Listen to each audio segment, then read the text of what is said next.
அனைவருக்கும் வணக்கம். இந்த வீடியோல நாம் வந்து ஒரு இதுக்கு முன்னாடி வீடியோல வந்து பார்த்தீங்கன்னா, ஒரு பிளாகர் வந்து எப்படி கிரியேட் பண்றது அப்படின்னு சொல்லியிருந்தேன். ஸோ ஒன்ஸ் ஒரு பிளாகர் கிரியேட் பண்ணதுக்கு அப்புறம் முக்கியமானது என்னன்னா, நம்ம வந்து தீம்ஸ வந்து செலக்ட் பண்ணணும். அந்த தீம்ஸ ஏன் ஃபர்ஸ்ட்டே வந்து செலக்ட் பண்ணணும்? அதுக்கடுத்து அந்த தீம்ஸ் வந்து எப்படி பேக்கப் எடுக்கிறது? அப்படின்றத பத்திலாம் இந்த வீடியோக்குள்ள பார்க்கலாம். இதுவரை நம்ம சேனல வந்து சப்ஸ்கிரைப் பண்ணலாம். நம்ம சேனல வந்து சப்ஸ்கிரைப் பண்ணிக்கோங்க. மற்றும் பக்கம் இருக்கிற பெல் ஐகான தட்டி விட்டுக்கோங்க. அப்பதான் நான் போடக்கூடிய வீடியோ உங்களுக்கு நோட்டிஃபிகேஷனா வரும். இப்ப சரி வாங்க வீடியோக்குள்ள போலாம். இப்ப வந்து பார்த்தீங்கன்னா, நான் இதுக்கு முன்னாடியே வந்து நான் ஓப்பன் பண்ணேங்க இல்லையா? பிளாகரு. ஸோ அந்த பிளாகர் வந்து பார்த்தீங்கன்னா, நம்மளுடைய கிரியேட் பண்ணதுக்கப்புறம் இப்ப இங்க போஸ்ட் தெரியுது இல்லையா? ஸோ அந்த மாரி தான் தெரிஞ்சது. இப்ப வந்து நான் ஒரு தீம்ஸ வந்து சேஞ்ச் பண்ணியிருக்கேன். தீம்ஸ சேஞ்ச் பண்ணி ஒரு 3 போஸ்ட் வந்து டெமோக்காக போட்டிருக்கேன். இப்ப வந்து ஒரு பிளாக் போஸ்ட்டா போட்டிருக்கேன். இங்க மேல பார்த்தீங்கன்னா, தமிழ் பதிவுன்னு இருக்கு. கீழ பார்த்தீங்கன்னா, ஒரு 3 போஸ்ட் போட்டிருக்கேன். இதில வந்து பார்த்தீங்கன்னா, இந்த இமேஜ் ஏன் இங்க பிளாக்கா தெரியுதுன்னா, இங்க வந்து நான் ஒரு இமேஜஸ் எதுவுமே குடுக்கல. ஸோ, அதனால வந்து ஆக்சுவலி இங்க இருக்கிறது வந்து பார்த்தீங்கன்னா, ஃபர்ஸ்ட் போஸ்ட் அதாவது கடைசியா எந்த போஸ்ட் போட்டீங்கன்னா, அது வந்து மேல டாப்ல காட்டும். அதுக்கடுத்து வந்து சின்ன சின்ன பாக்ஸா வந்து பார்த்தீங்கன்னா, கீழ இருக்கிற நெக்ஸ்ட் அதுக்கு ப்ரீவியஸா போட்ட போஸ்டர்ஸ்லாம் வந்து பார்த்தீங்கன்னா, இந்த தீம் வந்து எங்களுக்கு காட்டுது. சரி தீம் வந்து எப்படி சேஞ்ச் பண்றது அப்படின்னு பார்த்தீங்கன்னா கூகுள் அவங்க வந்து பார்த்தீங்கன்னா, ஃப்ரீயாவே உங்களுக்கு வந்து தீம் குடுக்குறாங்க. இது வந்து பார்த்தீங்கன்னா, அட்மின் நம்ம இந்த பிளாகர்னுடைய அட்மின்ஸ் பேஜ் இது. ஸோ இங்க வந்து பார்த்தீங்கன்னா, தீம்னு இருக்கு இல்லையா? இத கிளிக் பண்ணுங்க. இத கிளிக் பண்ணீங்க அப்டின்னா, இங்க வந்து பார்த்தீங்கன்னா, இன்பில்ட்டா வந்து பார்த்தீங்கன்னா, அவங்க கொஞ்சம் சில வந்து தீம்ஸ் குடுத்துருப்பாங்க. ஒவ்வொரு தீமும் வந்து பார்த்தீங்கன்னா, ஒவ்வொரு மெத்தட்ல வந்து டிஸ்ப்ளே ஆகும் கன்டென்ட். ஸோ நம்ம டெஸ்ட் பண்ணணும். இத பத்தி நம்ம செக் பண்ணோம் அப்டின்னா, எக்ஸாம்பிள் வந்து பார்த்தீங்கன்னா, இப்போ நான் இந்த மேல இருக்கிற இத கிளிக் பண்றேன்னு வச்சுக்கோங்களேன். கிளிக் பண்ணிட்டு சம்மர் டேஸ் இன் சினாரியோனா இத வந்து நம்ம ப்ரிவ்யூ பண்ணி பார்க்கலாம். இப்போ நம்ம ஒரு போஸ்ட் நான் போட்டிருக்கேன் ஆல்ரெடி ஒரு டெமோக்காக போஸ்ட் போட்டது. இப்போ வந்து ஒரு கம்ப்யூட்டர்ல நான் டெஸ்க்டாப்ல பார்க்குறேன் அப்படின்னா, இப்போ நான் 3 போஸ்ட் போட்டிருக்கு இல்லையா? இந்த இடத்துல பார்த்தீங்கன்னா என்னுடைய ப்ரொஃபைல் காட்டும். அதே மாரி இங்க வந்து ஒரு போஸ்ட் ஃபர்ஸ்ட் போட்டு காட்டுது. அதுக்கடுத்து இப்படி போஸ்ட் வந்து காட்டிட்டு இருக்கும். ஸோ இது ஒரு ஒன் ஆஃப் த மெத்தட். அதுக்கடுத்து இல்ல இதுலயே வேற தீம் இந்த பிளாக் இப்போ இங்க இந்த பிளாக் கலர்ல இருக்கு இல்லையா? அது வந்து நான் ஆல்ரெடி இங்க போட்டிருக்கேன் பார்த்தீங்களா? ஸோ இது. ஆ அதுக்கு இது மாரி வந்து இது வந்து பார்த்தீங்கன்னா, இப்போ கீழ எம்போரியர் அப்படின்னு இருக்கு இல்லையா? ஸோ இதில இதே செலக்ட் பண்றீங்க அப்படின்னா, நீங்க ப்ரிவ்யூ போனீங்கன்னா பார்த்தா தெரியும். ஸோ டெஸ்க்டாப் குடுங்க. இப்போ குடுத்தீங்க அப்படின்னா, இங்க எந்தெந்த ஆக்சுவலி இந்த பெருசா இருக்கு இல்லையா? அது வந்து பார்த்தீங்கன்னா, லாஸ்ட்டா போட்ட போஸ்ட் வந்து உங்களுக்கு காட்டும். அதுக்கு கீழ வந்து சின்ன சின்ன பாக்ஸா வந்து காட்டும். அதுதான் வந்து இந்த தீம் வந்துனுடைய எஃபெக்ட். ஸோ இந்த மாரி வந்து நான் ஒரு 2, 3 தீம் வந்து உங்களுக்கு டெமோ எடுத்திருக்கேன். ஏன் டிஃபர் ஆகுதுன்றது சொல்றேன். இப்போ வந்து பார்த்தீங்கன்னா எப்படி பேக்கப் எடுக்கிறது அப்படின்னா, இந்த தீமை கிளிக் பண்ணிக்கோங்க. இந்த தீமை கிளிக் பண்ணிட்டு இந்த கஸ்டமைஸ் அப்படின்னு இருக்கு இல்லையா? ஸோ இந்த இடத்துல போனீங்கன்னா, பேக்கப்ன்னு இருக்கும். ஸோ எப்போ ஒரு புதுசா நீங்க வந்து உங்களுடைய வெப்சைட்ல வந்து பிளாகர்ல வந்து மாடிஃபிகேஷன் பண்றதா இருந்தாலும், ஃபர்ஸ்ட்டு பேக்கப் எடுத்து வச்சுக்கோங்க. பேக்கப் எடுத்து வச்சுட்டு ஒர்க்க ஸ்டார்ட் பண்ணுங்க. இன்கேஸ் வந்து நீங்க ஏதாவது ஒர்க் பண்றது ஏதோ ஒரு மிஸ்டேக் அதாவது சேஞ்சஸே பண்ண முடியல அப்படின்னா, ப்ரீவியஸா நம்ம பேக்கப் எடுத்ததுலேருந்து பார்த்தீங்கன்னா, நம்ம வந்து அது ரீஸ்டோர் பண்ணி மறுபடியும் அதுலேருந்து நம்ம மறுபடியும் ஒர்க் பண்ணிக்கலாம். ஸோ இப்போ வந்து பார்த்தீங்கன்னா, நான் ஒரு பேக்கப் எடுத்தது ரீஸ்டோர் பண்றேன். ஆல்ரெடி நான் வந்து ஒரு 2 டெமோக்காக ஒர்க் பண்ணி வச்சிருக்கேன். ஸோ அதுல வந்து பார்த்தீங்கன்னா, இப்போ இந்த டார்க் தீம்னு ஒண்ணு குடுக்குறேன். குடுத்துட்டு நான் அப்ளை பண்ணிடுறேன்.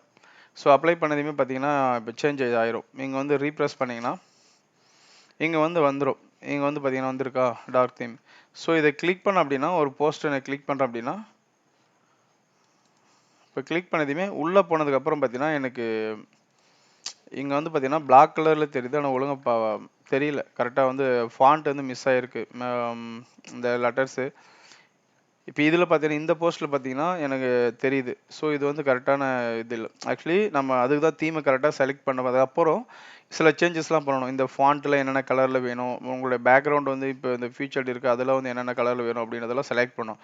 ஸோ அதுக்கு தான் வந்து அதே மாரி இங்க மேல வந்து உங்களுக்கு வந்து ஹெட்டர், அது மாரி ஃபுட்டர்லாம் இருக்கும். ஸோ அத பேஸ் பண்ணி தான் உங்களுக்கு வந்து மேல வந்து ஒரு சின்ன பேனர் குடுக்குறது, ஒரு மெனு குடுக்குறது, இது எல்லாமே நீங்க செலக்ட் பண்ற தீம பொறுத்து தான் வரும்.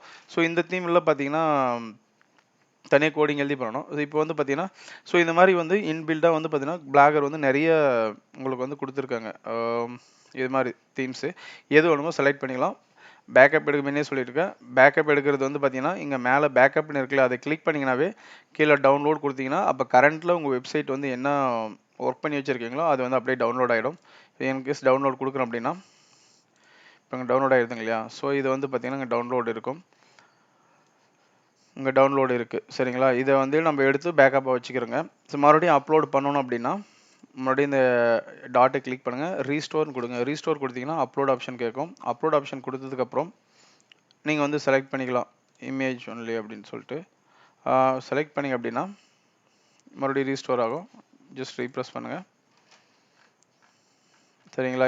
இப்போ இது ஒரு மாதிரி வந்திருக்கு இல்லையா? ஸோ இந்த மாதிரி இதெல்லாம். ஸோ இப்போ வந்து எனக்கு வந்து பார்த்தீங்கன்னா, எனக்கு மேலே வந்து மெனு வரணும். இந்த இடத்துல வந்து பார்த்தீங்கன்னா, ஒரு பேனர் மாதிரி கொடுக்கணும். கீழே வந்து மெனு கொடுக்கணும். அதுக்கடுத்து போஸ்ட்லாம் வரணும். அப்படின்றதுனால நான் என்ன பண்ணுறேன் அப்படின்னா, இந்த தீம்ஸ் வந்து பார்த்தீங்கன்னா, இங்கே இருக்கிறதுலே கீழே இருக்கும். கீழே பார்த்தீங்கன்னா, இதில் எல்லாத்தையுமே நீங்கள் ஒவ்வொன்றா ஒர்க் பண்ணி பாருங்கள். அப்போ தான் உங்களுக்கு நிறைய தெரியும். இதில் நான் சிம்பிள்னு வருது இல்லையா? அந்த சிம்பிள் வரதுல பார்த்தீங்கன்னா, ஒரு 5 மெத்தட் இருக்குது. டீப்பு, லைட்டு, டார்க் அப்படி மாதிரி சொல்லிட்டு. நான் இந்த போல்டு அப்படின்றது ஃபஸ்ட்டு இருக்கிறத கொடுக்குறேன். ஃபஸ்ட்டு இருக்கிறத கொடுத்துட்டு இங்கே ப்ரீவியூ பார்க்குறேன். ப்ரீவியூ பார்த்தோம் அப்படின்னா, இங்கே பார்த்தீங்கன்னா மேலே ஒரு சின்ன பேனர் மாதிரி அந்த கட்டமாக எல்லோ கலர் இருக்குது. அது வந்து பார்த்தீங்கன்னா நான் பேனராக வச்சுக்கலாங்க. தமிழ் பதிவுன்னு என்னுடைய நேம் சைட் நேம் காட்டுது இல்லையா? அது மாதிரி வந்து நான் வந்து ஒரு பேனர் நேம் இங்கே வந்து பேனர் ஆட் பண்ணிக்கலாம். கீழே வந்து மெனு ஆட் பண்ணலாம். அதுக்கடுத்து இந்த பக்கம் சைடில் எப்படி இருக்கிறது, இந்த பக்கம் வந்து போஸ்ட் கீழே, அதாவது லெஃப்ட் சைடில் வந்து பார்த்தீங்கன்னா போஸ்ட் வரும். ரைட் சைடில் வந்து பார்த்தீங்கன்னா இந்த பக்கத்தில் வந்து உங்களுடைய டீட்டெயில்ஸ், என்னென்ன போஸ்ட் போட்டிருக்கீங்க, எந்தெந்த மந்தில் எவ்வளோ போஸ்ட் போட்டிங்க, இந்த மாதிரி எல்லா டீட்டெயில்ஸுமே வந்து பார்த்தீங்கன்னா இது காட்டும். ஸோ நான் வந்து பார்த்தீங்கன்னா இந்த தீமை வந்து செலக்ட் பண்ணிக்கிறேன். எனக்கு வந்து இந்த மெத்தடில் நான் ஒர்க் பண்ணுன்றதுனால ஃபஸ்ட்டு நான் தீமை செலக்ட் பண்ணிக்கிறேன். ஸோ அப்ளையும் கொடுத்துட்றேன். அப்ளை கொடுத்துட்டு இப்போ ரீப்ரெஸ் பண்ண அப்படின்னா பார்த்தீங்கன்னா சேஞ்சஸ் ஆகிருக்கும். ஸோ அதாவது தீம்ஸ் வந்து ஒரு சேஞ்ச் பண்ணுறது ப்ளஸ் பேக்கப் எடுக்கிறது இவ்வளோ தான் ஃப்ரெண்ட்ஸ். நெக்ஸ்ட் வீடியோவில் வந்து பார்த்தீங்கன்னா இந்த செட்டிங்ஸ் இருக்குது. இப்போ இந்த ஃபாண்ட் மேலே நான் கிளிக் பண்ணுறபடி பார்த்தீங்கன்னா பார்த்தீங்கன்னா கலர் சேஞ்சஸ் ஆகுது இல்லையா? இப்போ நார்மலாக லைட்டாக பிளாக்ல இருக்க மாதிரி இருக்குது. பட் இப்போ போகிறது எல்லோ கலர் மாதிரி ஆகுது. ஸோ இந்த மாதிரி சேஞ்சஸ் வருது. இந்த ஃபாண்ட் என்ன கலரில் வரணும், இப்படி ஒரு லிங்க் கிளிக் பண்ணிவிட்டு என்ன கலரில் மாறணும், அந்த மாதிரி விஷயங்கள் இது எல்லாத்தையுமே. அதுக்கடுத்து இந்த போஸ்டுடைய சைஸு, அதாவது லெஃப்ட் ரைட் எவ்வளோ லென்த் வரணும் அப்படின்றத பற்றி எல்லாமே பார்த்தீங்கன்னா நெக்ஸ்ட் வீடியோவில் பார்க்கலாம். தேங்க்யூ ஃபார் வாட்சிங் ஃப்ரெண்ட்ஸ்.